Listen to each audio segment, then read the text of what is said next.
This is the Invicta S1 Rally, and today I'm going to show you how to take out the stem. This one is interesting because the crown broke, so the stem is not accessible through there. So first I'm going to show you how to undo the pin that's in here. What we're going to use this tool right here to push in, and then to get the stem out, we're going to use this tool right here. So these two tools, here's the crown that has been broken off. So locate where that locking pin is.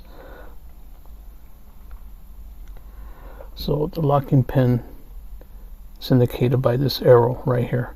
So that means we want to push in here in order to release the stem. So let's do that now. Alright, so it's the same time as we push this in, we want to pull the stem out. So in order to do that, let's grab our tool here.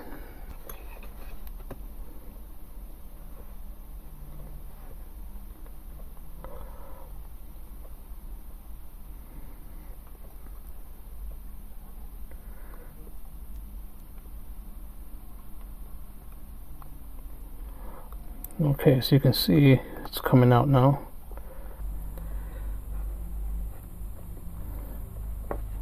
Well, we can just release it from the vise, and we can grab it with our fingers right here. And there it is, there's the stem. And yep, it's definitely broken. So there it is. So if you're looking to change the stem out from your Invicta S1 Rally watch, that's how you do it. Just push the pin down like that, and then you can just get your stem out that way.